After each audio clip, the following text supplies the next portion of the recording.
Life can sometimes feel like a relentless race, trying to mend relationships, overcome personal battles, and rediscover our purpose. But what if the answers we seek aren't external, but buried deep within?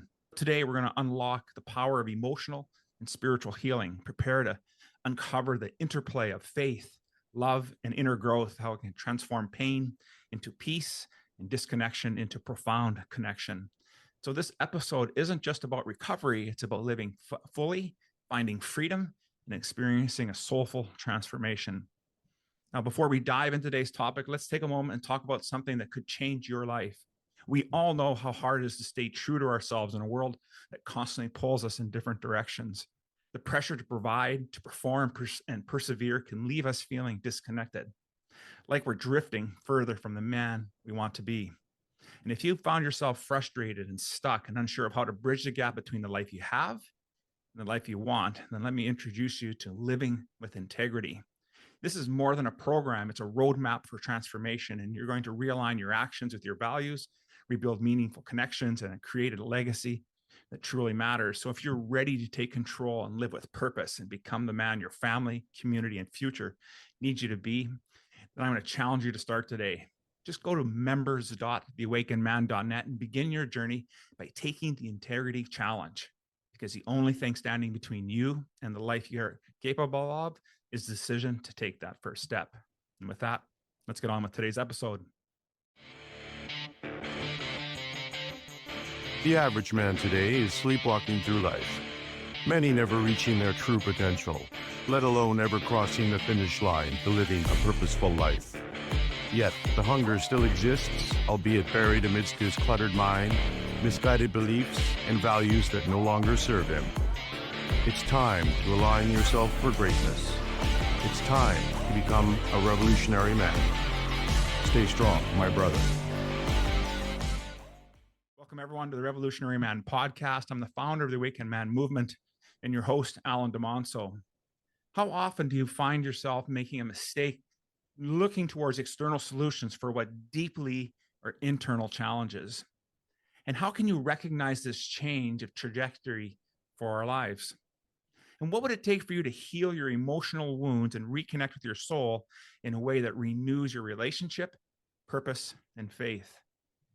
Healing isn't just a destination, it's a deeply personal and transformative journey. And by confronting emotional wounds and rekindling faith, the seeking of soulful connections, we can rewrite our narratives. And so today, we're going to explore how that profound process of healing and spiritual alignment can empower anyone to break free from the past and embrace the future of love and inner peace. And with that, let me introduce my guests. Dr. Dean and Hollykem Sunseri are co-authors of A Roadmap to the Soul. It's a practical guide to love, compassion, and inner peace, and they are experts in personal transformation with over 30 years of experience. Been married since 1991, and they help individuals and couples overcome trauma, break self-destructive patterns, and find purpose. Dr. Sunseri is a licensed professional counselor with advanced degrees in practical ministry and mental health counseling, specializing in emotional and spiritual health. And Hollykem, a certified life coach, draws from her recovery journey to inspire others toward freedom and resilience. And together, this powerful couple is going to share with us their practical wisdom and heartfelt insights and make them compelling guests for an episode I'm sure you're truly going to enjoy. Welcome to the show, Dr. Dean and Hollykem. How are things, my friends? Hi, Thank you. So thank good to be here. That's so good. I love the awakening aspect of Awakening Man, because we've been doing this for years. And one of the characteristics we see when people really take to it and grow is there literally is an awakening. There's a understanding at a higher level. And we love talking about growth. We love to see men go to another level. Yeah. So we're excited to be here. Yeah, so grateful to have you on. And as we were saying, as we're getting on to today's show, it's always great to have couples, especially couples that speak to the type of topics we're going to touch on, just about marriage, but also this deeply transformative work that both of you have done. And as my first opening question for all my guests is to talk a little bit about their hero's quest or their hero's journeys. Tell us about how your paths crossed and how that experience shaped you into the couple you are today and the work that you're doing. And I'll start with you, Hollykem. Yeah, hi. What's interesting is yesterday I was sober for 42 years. Oh, congrats. I know the journey of coming back from addiction and alcoholism and dysfunction. Grew up in a dysfunctional family. Who doesn't? Because we just don't know how to deal with our emotions. It's not like a lesson we got taught in elementary school. So through that process of working on myself, going from self-hatred to self-love, and on that journey, I met Dean, and I had already been divorced and out of that marriage for a long time.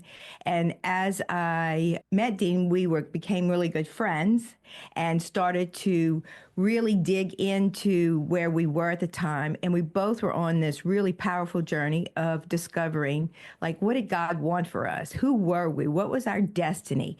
And start to really dig into that. At that time, I was a board certified substance abuse counselor. And through that, became a life coach and an ordained minister.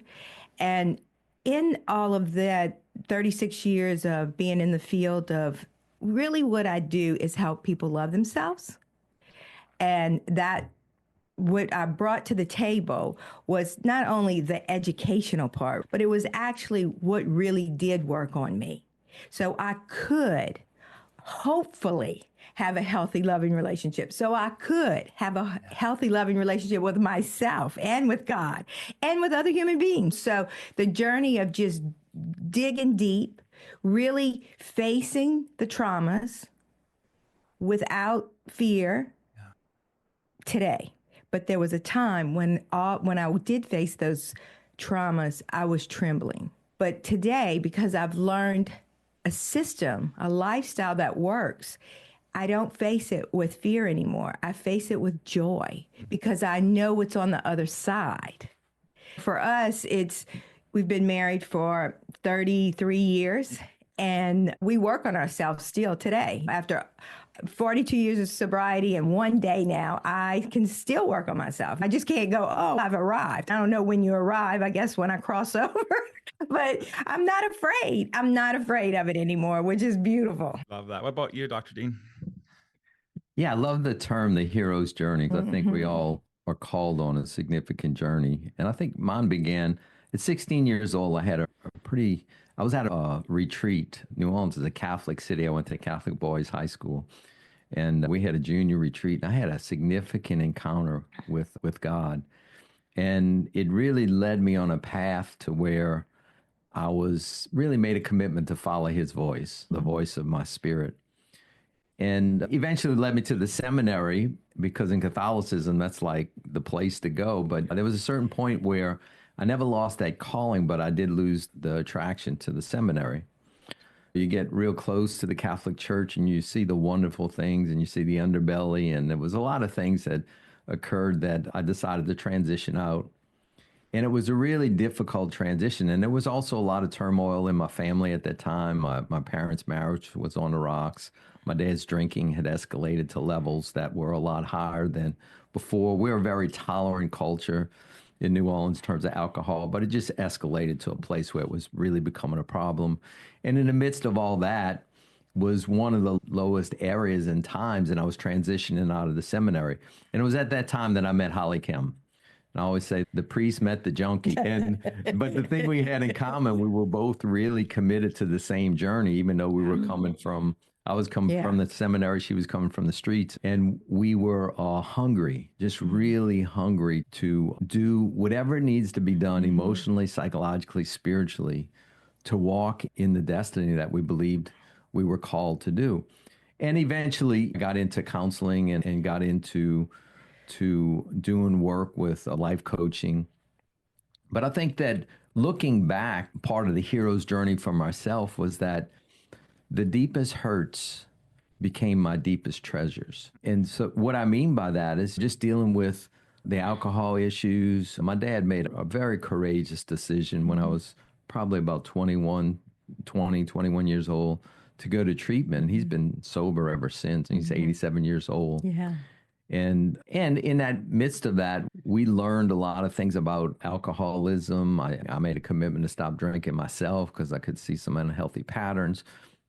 And that was the most shameful thing in my early adulthood, late teenagers, early adulthood. but it was transformed. It was going through the gauntlet of an awakening, literally. And now it's for 35 plus years, I've helped hundreds, if not thousands, of individuals, families, that same thing. So all of a sudden, it's become a treasure. It's become from shame to brought to the light to now it's the way I've served people for so many years. And we've done that together, really. We've been a partnership in that. And it's just been really good. That's outstanding. What I love about both of your stories is really I made that jotted a note here. It's really about pain to purpose. Yeah. We find our purpose through our pain. If we're willing to be awake enough to see the lessons that are being put before us. And, what I liked is what the question you asked yourself there, Hollykem, you said is, what did God want for us? And as men, we tend to not, because we are raised for the most part in that we need to be this provider, this protector, presiding over everything, that we think we need to do this as a one-man show. That all the weight, that we are Atlas with the weight of the world on our shoulders, and we forget that there's something much greater calling us to do this work, and we have to be willing to do that. And so I think that's what I really liked about getting into your book, A Roadmap to the Soul, because you talk about or use this analogy of this voices within, and you have the sign behind you there, the I have a voice. And I like that idea. So let's talk a little bit about who, what, and where these voices are and how they're impacting our daily lives. Yeah. I'll go there. And one thing I want to say, Alan, is that I really appreciate your commitment to this journey for men, that you're holding their hands through this, because as a woman, I find my women that I've worked with, they don't always get how difficult it is to be that man. Like, you're the one that asks us to go out. You're the one that takes the lead, and you're the one that holds most of the rejection, because we're the ones that go, no, no, thank you. And it's like, how many no's do you get? I can't even imagine. You know what I'm saying? If you're even brave enough to ask. But just in all the no's that you did do, as a woman, I want to say I'm sorry for all the women that didn't get it. And I want to say thank you for asking. I just think it's really important. So in that, just side note, I'm just excited about this because I love men. I think they're awesome human beings. I love my husband. In this, what happened was I see in threes. I am dyslexic and AD, and it's my gift. And so in pictures, in too. pictures, I see in pictures. Yeah. So words are not the greatest for me. So when you were giving your monologue and sharing all this, it was beautiful because it was so beautiful words, but it was painting a picture. And when someone would come to me, or when they would talk to me when I was on the other side of the sofa, I would see three parts of myself. That there was a part of me that was an addict, that was hardcore, was a protector, that doesn't want me to get hurt and would not take risks. Okay, in certain arenas. And sometimes it would take too many risks in other arenas. And then there was a part of me that was very wounded by all the traumas that I had done to myself or it had happened to me. And then there was my true self that wanted to be free, who I really was, which I was terrified that there wasn't a big part there anymore. She got lost in the midst of the trauma and the protection. And that's how I started to figure out what they were asking me to do, what I needed to do, because they kept saying, Hollykem, you got to love yourself and you have to quit beating on yourself. And I'm thinking, what are they talking about? But finally, I could see that there were these three parts of me. In the movies, sometimes they have the little angel on one shoulder and the little devil on the other shoulder. What I could see was that there was this true self that felt guilty about the part of me that did things that were against my own values. But what was in between that was this wound of not being able to take nothing else in the bucket. Like, that bucket of wounds were so large that my true self couldn't handle it anymore. So my protector came out and helped me.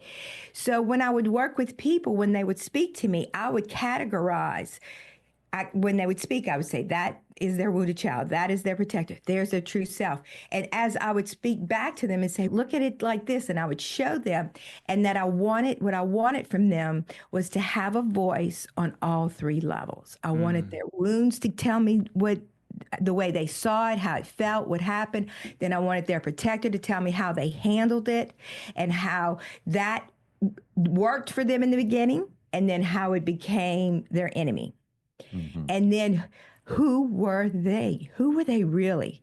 And through that process, when Dean can tell you about his side of that, when we met, he had his master's in theology, and then what are you going to do with that? So he went to become a counselor, get his master's in counseling, and he's Hollykem.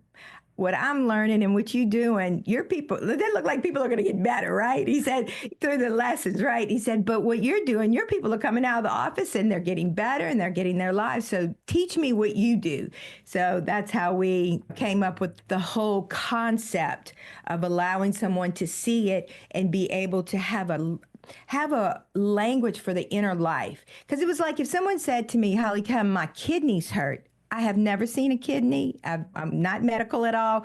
But in my mind, I had a vision of what a kidney looked like, and I could have compassion. Right. But for the inner life, for the emotional life, the spiritual, there was no real good words. So you could say something and I could miss it. And if I missed it as your coach or as your therapist, you could really hurt yourself.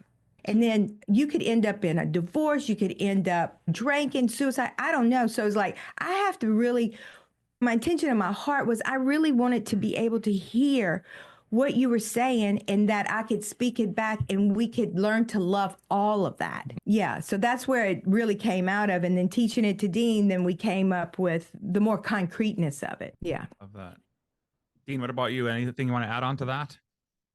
I think that what happened was we were on a honeymoon, and one of the things I asked Hollykem, I said, we were visioning. I said, what's important to you? What would you like? And she said, I want to write a book. And I said, it's hard for you since you're dyslexic and you're not good with words. And she said, that's why I have you. So really, when she began to see I saw the simple brilliance of what she was seeing. And so we put a language to that. And it's just a language to understand the inner life. And it made a lot of sense. It was originally applied a lot to addiction because it's easy to see somebody struggling with addiction. Yes. A part of me wants to use, a part of me doesn't want to use. A part of me is afraid, or I feel rejected. I want to sedate, but I don't want to sedate because it causes more problems. So we're talking in all three voices, but by giving them voices, then it helped the person identify those things. And when it goes back to really self-love, we all are called on our journey, and that's our true self-calling. But the biggest blocks of those is our wounds and our coping behaviors. So if we just try to empower our true self-vision and we don't deal with the other two, it makes it really difficult to really fully pursue what we're called to do. Yeah. That makes so much sense. And the note I wrote down here is a voice on all three levels. And in the men's work that we do, that's some of that. We call that the shadow work here. And it's about giving the men courage to look at that part of themselves that they're not crazy about, right? That we tend to suppress, that tend to, Hollykem, you talked about the number of no's, that we get, the amount of rejection. Yes. And depending on where we are from a mental state, we may be using that as fuel to move us forward. And then at other times in our lives, it can feel more like a battering ram. And then it just pushes us down. And so we don't learn how to express. And that's where I wanted to really take us to the next part. It really is talking about your transformational process. Because really I hear you're saying is you're working with people between the emotional and spiritual growth. And so let's talk a little bit about what that looks like and how you're helping folks do that. Yeah, so really, the way I approach spirituality is very simple, and certainly it's in the Judeo-Christian tradition. But really, Jesus said the three most important relationships is the vertical, it's a relationship with God, then relationship with neighbor, and a relationship with self. And his primary charge is that we need to grow in a loving relationship with those three relationships. So, in my own simple mind, anything that helps us grow in any of those three relationships is good, is healthy, is life-giving. anything that destroys those three relationships is bad or unhealthy, or a theological term would be evil.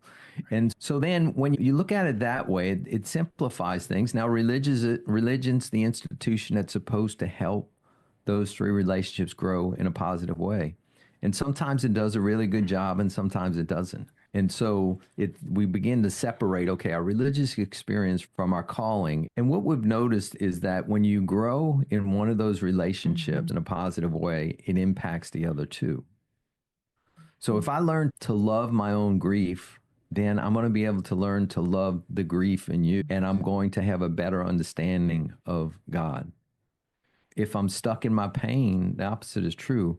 I won't be able to handle your pain, and I'll probably have resentment towards God. So the point being is that any movement in one area ripples and impacts the other two. So when we're dealing with people, it's not a proselytizing thing that someone comes in. We just say, we want to know where you are right now on those three relationships, and we're going to give some attention to helping it grow. Right. We're going to water that. And a lot of our work starts off with the relationship with yourself. Yeah. When I begin to, the shadow work, our work is very much kind of a Carl Jungian type thing, is giving names to the parts. We just have 3 parts, but giving names to the parts, making some of the unconscious stuff more conscious, owning it, taking responsibility for it, acknowledging some of the ugly thoughts, and just saying, okay, I'm not going to give you power, but I understand that you want to slap your wife right now. It's all right. You know, it brings me back to early in my marriage, just to illustrate it. I remember Hollykem had 2 jobs. She was working a lot and really neglecting our time together. And I was like, okay, you need to cut back on your work because you're not being available as my wife and this and that. So I'm giving her a assertive communication. And so she came home one day on a Friday. She said, honey, I took all day, the rest of the day off today, all day Saturday, and all day Sunday. We can spend the whole weekend together. And at that moment, the wounded part, oh my God, you're going to be smothered all weekend. You're not going to be able to do anything. And then my protector was like, lie to her. Tell her you got a golf game on Saturday. And true self was like, I get to spend time with my wife. Yeah.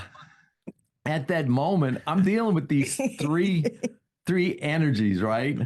One is terrified. So true, One man. is wanting to lie, and another part's excited. And I'm the one that asked her to take the time off. So, I need to be able to manage that. I need to manage that. And if I don't, and I become the fear, then that result's not good. If I lie to her, the result's not good. But if I'm able to translate that, and that's what we want to do, is help individuals translate, say, look, I'm so glad you're able to spend the whole weekend together, and I'm really excited about that. And a part of me was afraid that I'm going to be controlled the whole weekend and scared about that. And another part of me actually wanted to lie to you just to create space. If I need some space, I'll ask for it. And then it creates a moment of intimacy and connection, as opposed to, didn't you ask me to take time off? And now you want to play golf, and it turns into something you don't want to happen.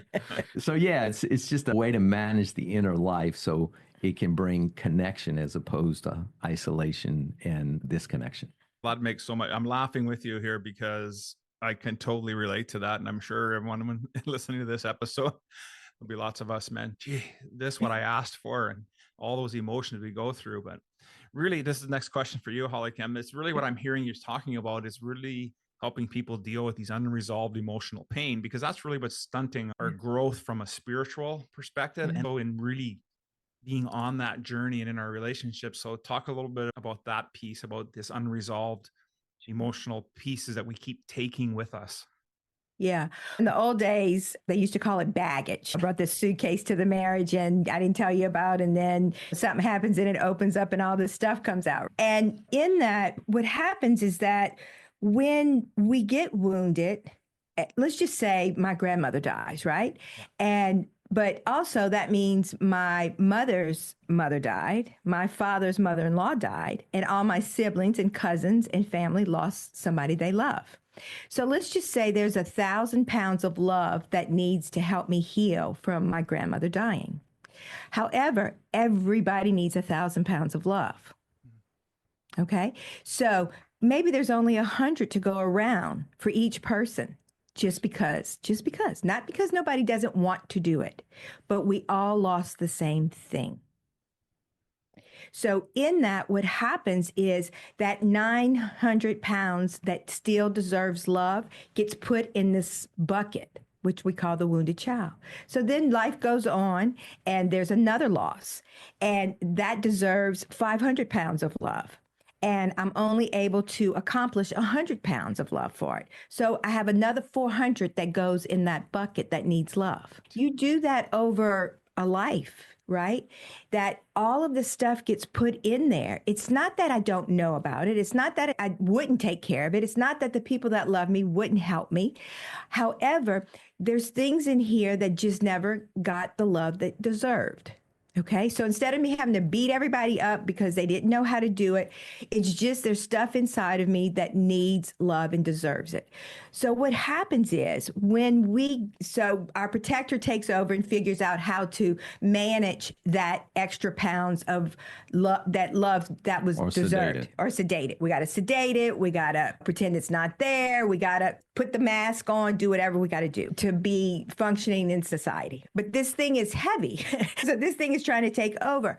And what happens is that when we get triggered, and the trigger, everybody's just stop the trigger, or let me get rid of the person that's triggering me. Really what's happening is when I get triggered, it is an opportunity for me to go in and love some of this stuff. Because let's say your grandmother died, you're my good friend, I go to her funeral. Now I am crying a little bit for your grandmother and you, but now my wounds are crying for my grandmother. Yeah. As an adult, I have the opportunity to love this. And now I have an opportunity to maybe go to one of my siblings or somebody else, and we can have that moment of loving each other through this wound. But what we've been taught, or what I was taught, was, shh, that was 20 years ago. We're not going to talk about that. We're not going to make anybody else sad. Shh. We're not going to talk about that. Make it go away. Make it go away. So all of a sudden, my protector is as big as my wounds. So if my protector is 100,000 pounds strong, my protector is 100,000 pounds strong. But every time I get the opportunity to love some of this stuff that deserved it, my protector gets smaller. My wound gets smaller, my protector gets smaller.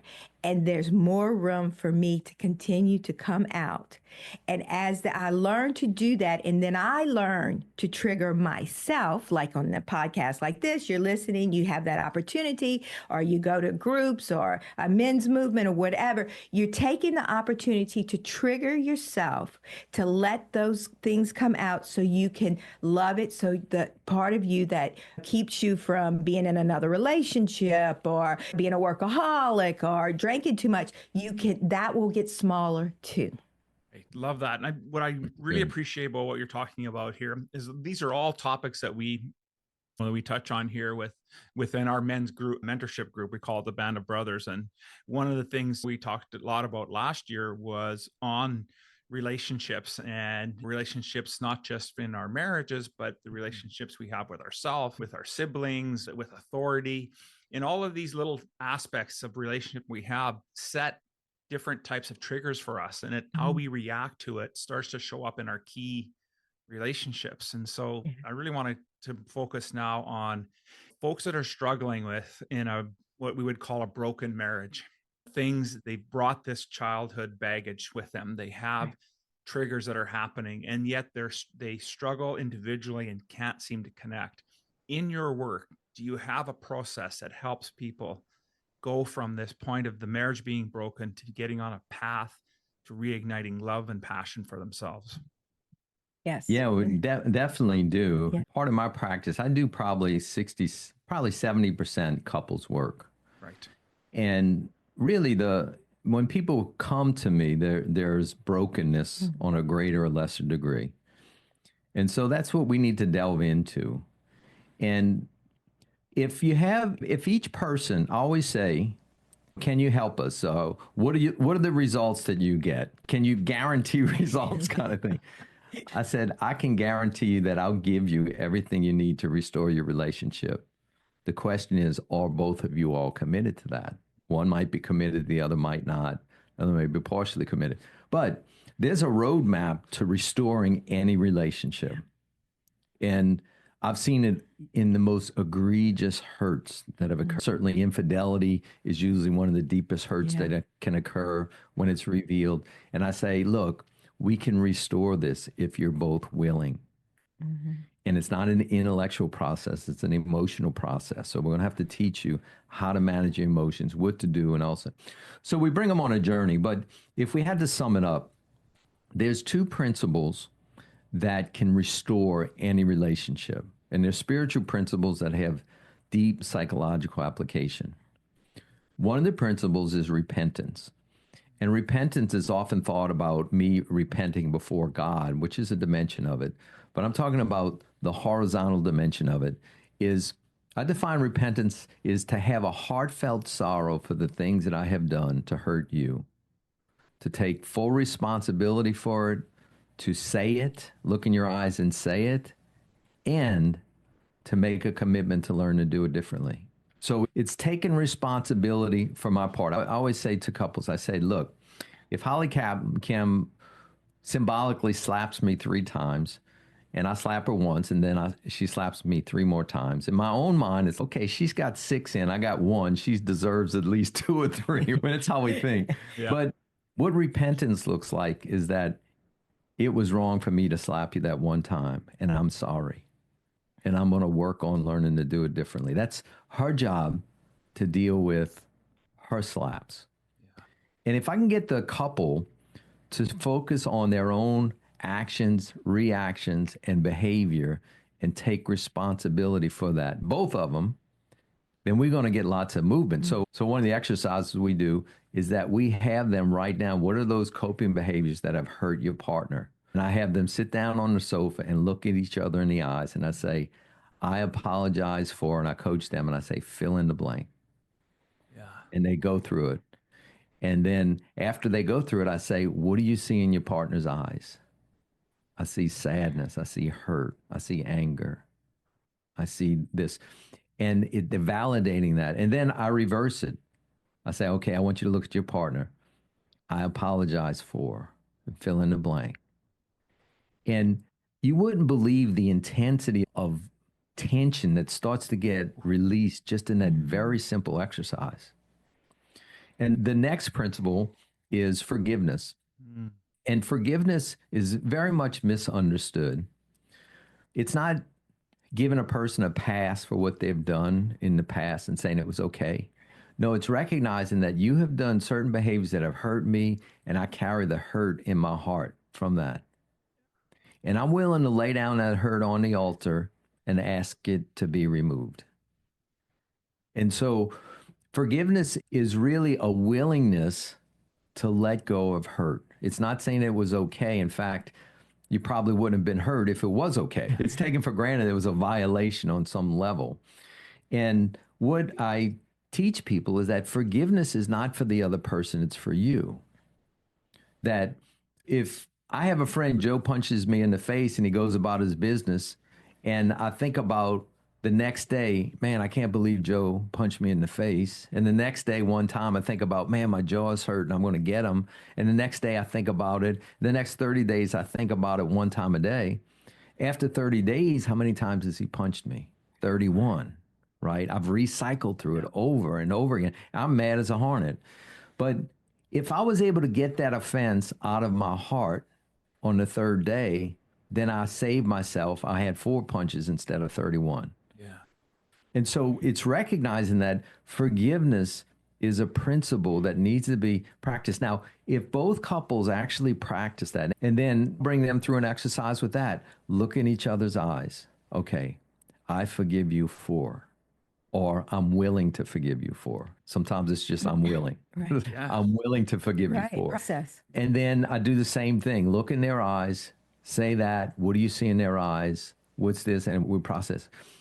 And when we just keep nurturing those things, the self-responsibility and the forgiveness, the repentance and forgiveness, we begin to restore anything. And that's the roadmap to really restoration. There's always other issues involved. We need to work on communication skills. We got to work on meeting each other's needs. We got to do all sorts of things. But when we start getting movement in that first repentance and forgiveness. Because it's interesting when you look at it spiritually, Ellen, is that Jesus said, he said, repent for the kingdom of heaven is at hand.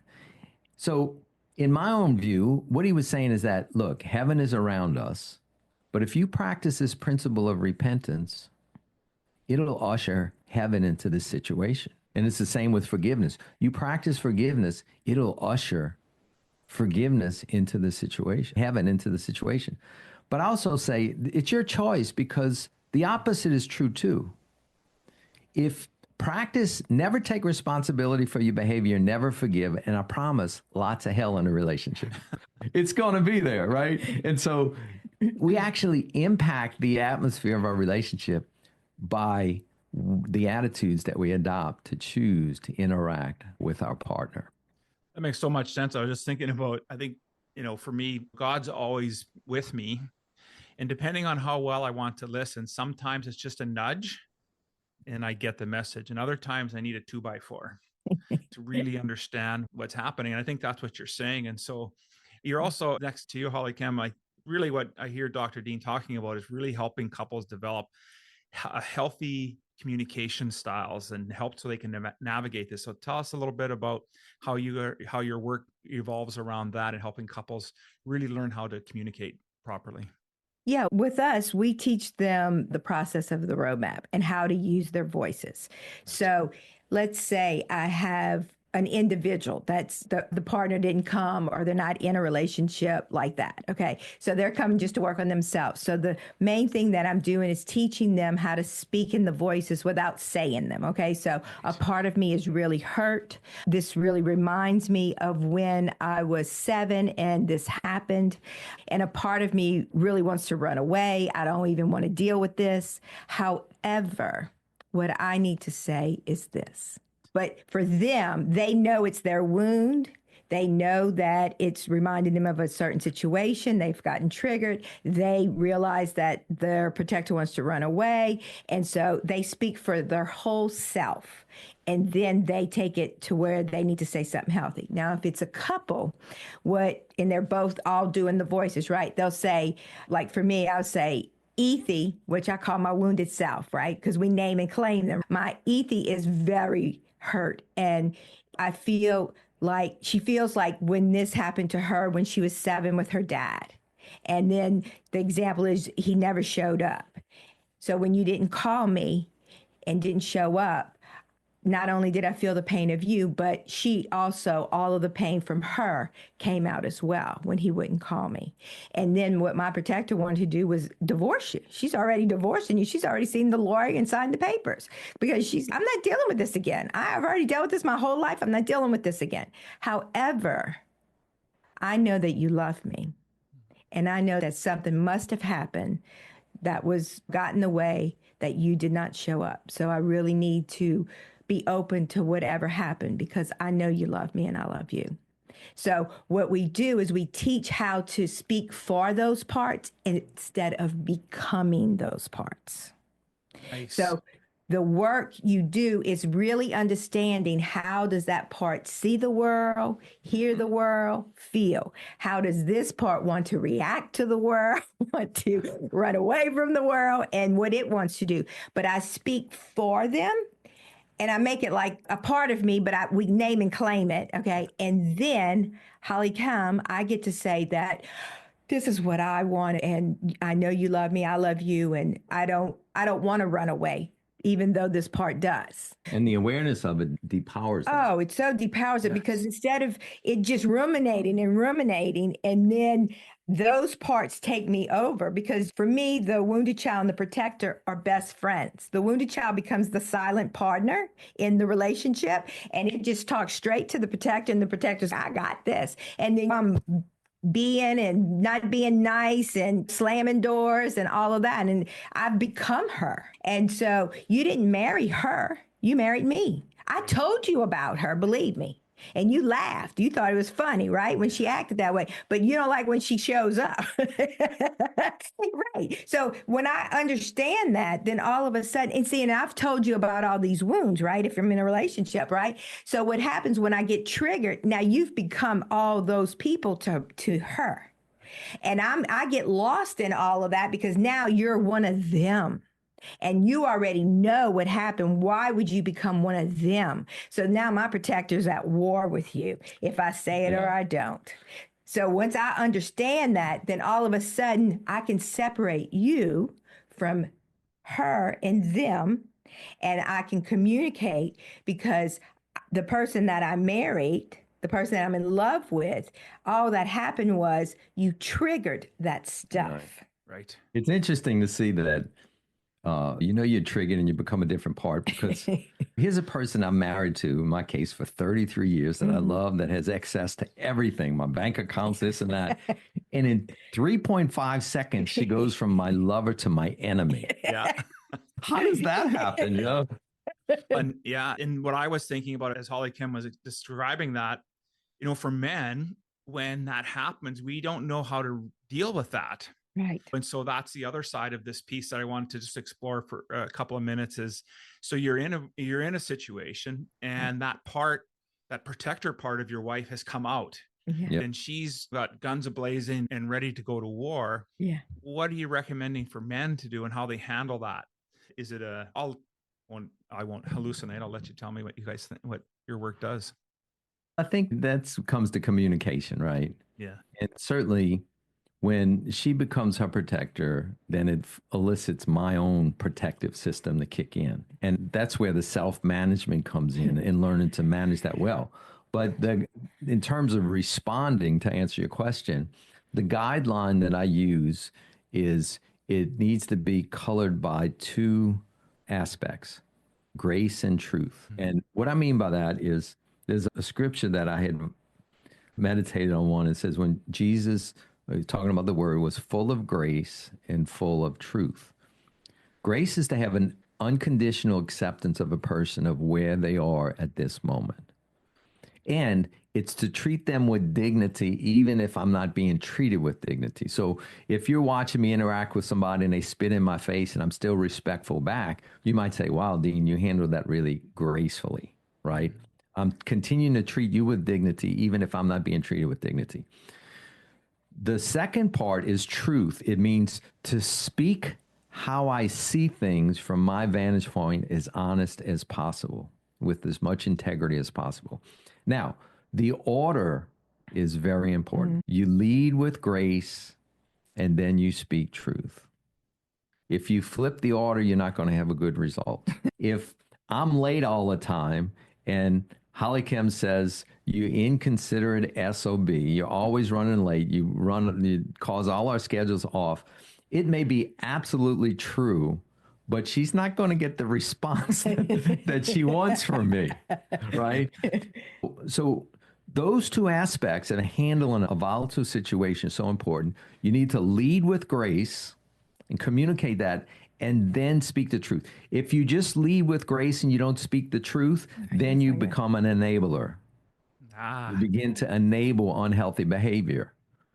If Hollykem's always late and I'm just graceful and I accept that and I don't speak the truth, then I'm enabling that unhealthy behavior. And will blow up later. And it'll blow up at some point. Yeah. So those both are very important. And when you do that, that maximizes the chances of being heard. So if I'm running late and Hollykem says, Dean, I love you, and things run so smoothly when you're on time, I know you're really busy, I know you have a lot on your mind, and it's difficult to get here on time. All right, so that's graceful. Yeah. And then she says, it really would be helpful if you can start coming home on time as you told me you would do. That would make our life so much better. Can you work on that? Look, she told me that she cares about me, she understands me, she loves me, and then she hits me with the truth. It's, okay, honey, I'm sorry. It's true. I'm gonna work on this kind of thing. And does it always work? No, but that's going to maximize the chance. And I think as I evaluated those two characteristics and looked at the life of Jesus, That's why he could handle so many volatile situations in powerful ways. The woman that was caught in a very act of adultery was thrown before him, and they said she needs to be stoned. And he said, "Who never sinned? You throw the first stone." And they all drop their rocks and walk away. But it's interesting. He turns to her and he says, "Woman, do they not condemn you?" And she says, "No." And then he says, "Neither do I." Grace. There was grace. And then he said, "Go and don't do it no more." Yeah. Truth. And Wow. she became one of her most faithful followers. And that's what he did. I'm talking Jesus, right? He could have said, "Listen, you low down, dirty, whatever. You got to get your act together." It's like, probably wouldn't have been received that way, but lead with grace, then speak truth. Yeah. And I was going to say another thing, Alan, is like, if my spouse is turning into a teenager, which the protector's like a teenager, and it doesn't look good on an adult, but turn into a teenager, it's my job to stay an adult. Yeah. Yes. See, so it's like, go there. That's the goal. It's like, you're in your protector. You're there. I see it. Okay. I need to stay my adult self. Okay. And just stay here, let you go there. And then when you're finished, even if it's ugly, then I can say, "Honey, I know that you love me, and I can see that I have really upset you. Yeah. And I can see that a part of you is furious with me." See, I'm saying a part, which makes sense because he's going to be like, a part of me really is, because a part of me, he does love me, right? And I know that a part of you is really hurt. But I do know you love me. So I really want to hear, can you explain it to me more softly? Yes. And all of a sudden, that person starts to, yes, a part of me really is. And a part of me really is. It's a trance, really. When you get into your protected part, it's a trance. If I had to play the worst arguments between Hollykem and I in a recorder back to you, I'd be embarrassed. I don't know who that is. Exactly. And it's like a trance-like state that we get in. And so I either pull you into your protector trance, or if I'm able to maintain true self, which is a lot to be said about that, but if I can maintain true self, I will actually pull you out of your protector trance into your true self. Yeah, I was just in my mind. Yeah, of course, I see pictures. Johnny Depp and Amber Heard's relationship at the court. I was obsessed. I had to see it all. And I was, as everything, I had to see all 3 parts of me, I had to see everything. But what was so sad is that they were 2 people that were in love. They were very wounded from their lives. They got wounded by each other, and their protectors came out fighting, and it was war. And the destruction that was done was unbelievable. Yeah. What a lot of people didn't know, he had been sober 5 years at court. So he could sit there and not react because his true self had come to the table. Yes. And when he got on stand, not that I'm taking it up for either one of them, because both of their protectors were very destructive to themselves and others. But when he got on stand, he was able to speak the truth. I did do that. I did do that. I did do that. Like, he told on his protector over and over and over. And it was like, in that process, and he spoke of his wounds, of where he came from and what happened. And it was like he was unfolding, what I see in all of us. And his was at a higher destruction level. We all have moments that are ugly like that and that are painful like that. So it's when he came to the table, when the court came and he was there, his true self showed up. Yeah. 100%. And he was, and he was able to expose the ugliness of it all. Yeah, it's good. Yeah, absolutely. What a great conversation we've had today. It's just been phenomenal. But of everything that we spoke about, and maybe there was something we didn't get a chance to touch on, if there was one takeaway you'd want our listeners to have for them today, what would that be? And I'll start with you, Hollykem. Yeah. What I would say is that to all you men, you are so powerful. You are so worth the work. That what's inside of you is so much love to give and so much heart to receive. That you are a brave person. You do things that women could never do. And that I encourage you and challenge you to take the journey of finding out who you really are and what God has for you. It's worth it. Love it. Dr. Dean? Yeah, I was told something years and years ago, which I took to heart. I didn't understand it at first, but it was when I was getting married or early in my marriage to Hollykem. And there's a guy that said, you can't truly love a woman like she deserves until you're loved by other men. And what I gleaned from that is that if we have an emptiness inside of not being blessed and loved by our fathers, our grandfathers, the men in our lives, then we look to get that need filled by our wives, and it's an impossible thing to do. And at that point, I made myself vulnerable, get involved with men's groups, got involved with probably a program similar to you have, and just committed to do the uncomfortable work. And it's really impacted my ability to be a really good husband and a good father. And my encouragement to men that are listening, that are tickled in a sense, like this makes sense, it's to consider connecting with you and connecting with your program and say, look, I'm going to go through the uncomfortable vulnerableness of taking a risk, because as I get blessed and loved by other men, I will become a better husband, I'll become a better father, I'll become a better businessman, and life will get better. Love that. What a great way to wrap a conversation today. I want to say thank you, Dr. Dean and Hollykem, for spending time with us today. And I really believe you showed us that through faith, we can transfer through anything. And so if men or couples are interested in getting hold of you and participating in your work, what's the best way for them to do that? Yeah, the best way is our website is ihaveavoice.com. And you can access our YouTube channel. We have lots of free videos. We also have our book, A Roadmap to the Soul, which you can get on Amazon. And if you're really interested in doing a deep dive, we have a 4-month online coaching program called Transform You. And all the information about that is there. And we take you through just a transformational process for individuals and couples. Love that. Well, I'm going to make sure all that information, as well as wherever else you are on social media, so people can get a hold of you. Once again, thank you so much. What an outstanding conversation today. Loved having you on the show. Oh, thank you, Alan. God bless.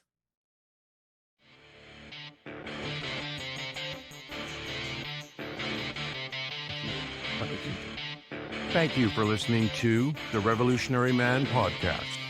Are you ready to own your destiny? To become more the man you are destined to be? Join the brotherhood that is The Awakened Man at theawakenedman.net and start forging a new destiny today.